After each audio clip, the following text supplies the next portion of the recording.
Assalamualaikum warahmatullahi wabarakatuh. Selamat pagi Bu Eka dan teman-teman. Saya dan teman saya Siti Khofifah dari kelompok 11 akan mempresentasikan tentang isu lingkungan global. Nah, pembahasan yang akan kami sampaikan pada hari ini, yang pertama itu ada pengertian isu lingkungan, dan yang kedua itu ada macam-macam isu lingkungan global. Kita menuju ke pengertian dari isu lingkungan. Isu lingkungan atau permasalahan lingkungan dapat dikategorikan masalah lingkungan lokal, nasional, regional, dan global. Pengkategorian tersebut berdasarkan pada dampak dari permasalahan lingkungan, apakah dampaknya hanya lokal, nasional, regional, atau global. Jika kita melihat bumi secara utuh, maka bumi merupakan satu sistem yang utuh dan tidak bisa dipisah-pisahkan. Hal tersebut sesuai dengan teori Gaia, bahwa bumi merupakan kumpulan sistem-sistem hidup yang menjadi satu kesatuan. Dalam sistem tersebut, ada subsistem, akan tetapi apabila ada perubahan sekecil apapun dalam subsistem bumi, maka akan memberikan dampak bagi bumi secara satu sistem atau teori chaos. Nah, jika melihat dari pernyataan tersebut, sebenarnya dampak dari permasalahan lingkungan pasti akan mempengaruhi sistem bumi secara keseluruhan.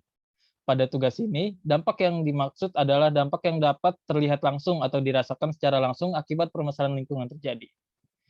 Pembagian isu lingkungan lokal, nasional, regional, dan global itu melihat dampak yang terjadi secara langsung bisa dirasakan secara lokal, dampak nasional, regional, atau global. Memang agak sulit untuk menentukan secara ansi bahwa permasalahan lingkungan tersebut hanya berdampak lokal saja atau nasional saja, dan seterusnya. Nah, isu lingkungan global adalah kejadian-kejadian kerusakan lingkungan yang menjadi perhatian seluruh masyarakat nasional maupun internasional. Isu lingkungan global mulai muncul dalam beberapa dekade belakangan ini. Kesadaran manusia akan lingkungannya yang telah rusak membuat isu lingkungan ini mencuat. Isu yang paling penting dalam lingkungan adalah mengenai pemanasan global. Karena untuk kehidupan adalah satu komunitas yang punya perhatian untuk isu-isu lingkungan.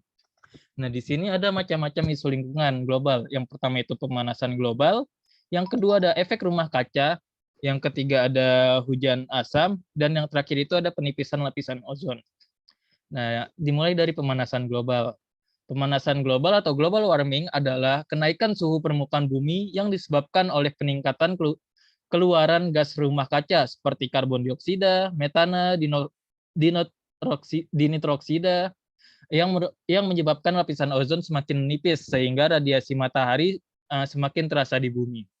Nah, di sini ada dampak pemanasan global. Yang pertama, peningkatan permukaan laut, mencairnya es yang berada di kutub utara dan kutub selatan, banyaknya daratan yang tenggelam, iklim mulai tidak stabil, dan yang terakhir, produksi pertanian menjadi menurun. Nah, yang kedua itu ada efek rumah kaca.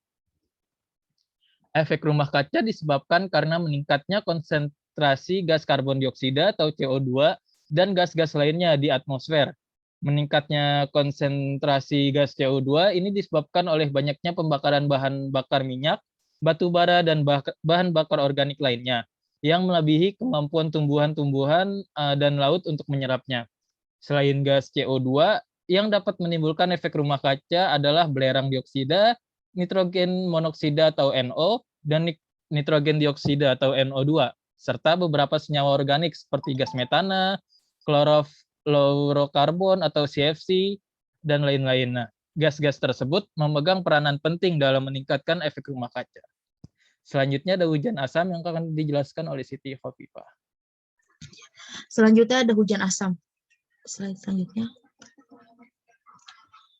Hujan asam merupakan hujan yang memiliki pH rendah dan memiliki sifat asam yang korosif atau dapat mengikis partikel lainnya.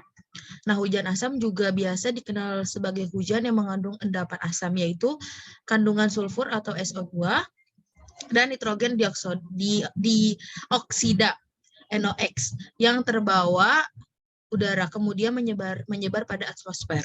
Nah, air hujan yang mengandung asam ini dapat menyebabkan kerusakan lingkungan. Saat ini telah terjadi peristiwa hujan asam di berbagai negara dan menimbulkan kerusakan lingkungan. Lanjut. Nah, istilah hujan asam ini mengacu pada deposisi atmosfer yang mengandung senyawa asam yang turun ke bumi dalam bentuk hujan, salju, partikulat, gas, dan uap dan uap dan juga memberikan dampak negatif pada bumi. Hujan asam pertama kali dikenalkan oleh Ducros 1845 dan kemudian dijelaskan oleh ahli kimia Inggris Robert August Smith 1852 yang studi penelitiannya menghubungkan sumber-sumber terjadinya hujan asam dengan emisi industri dan termasuk pengamatan awal dari efek lingkungan yang terjadi kerusakan. Nah, yang di sini yang keempat ada penipisan lapisan ozon. Ozon atau O3 adalah suatu senyawa yang terdiri dari 3 atom oksigen. Sebagai gas alam, ozon terdapat dari atmosfer, sedangkan sebagai produk aktivitas manusia, ozon berkonsentrasi di dekat permukaan bumi. Ozon terdapat pada 2 lapisan atmosfer, yakni lapisan troposfer dan lapisan stratosfer. Ozon pada lapisan troposfer merupakan gas rumah kaca karena dapat menyerap radiasi sinar matahari. Sedangkan ozon di stratosfer terbentuk secara ilmiah akibat reaksi radiasi matahari dengan molekul oksigen. Nah, penipisan lapisan ozon menjadi salah satu isu kerusakan lingkungan hidup yang sedang dihadapi oleh seluruh masyarakat Indonesia. Seluruh masyarakat di belahan bumi.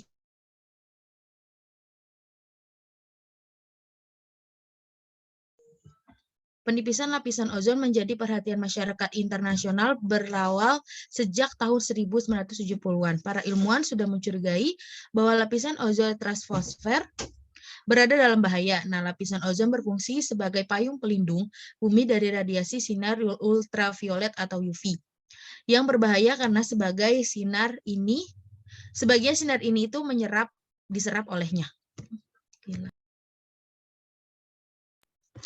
Nah, menipisnya lapisan ozon diduga ada kaitannya dengan gas CFC atau fluorkarbo. Dugaan tersebut ternyata benar sejak Sherwood Rowland dan Mario Molina mengumumkan hasil penelitiannya. Baik, mungkin sekian presentasi dari kami untuk hari ini. Terima kasih kepada teman-teman yang sudah mendengarkan. Kurang lebihnya mohon maaf. Wassalamualaikum warahmatullahi wabarakatuh.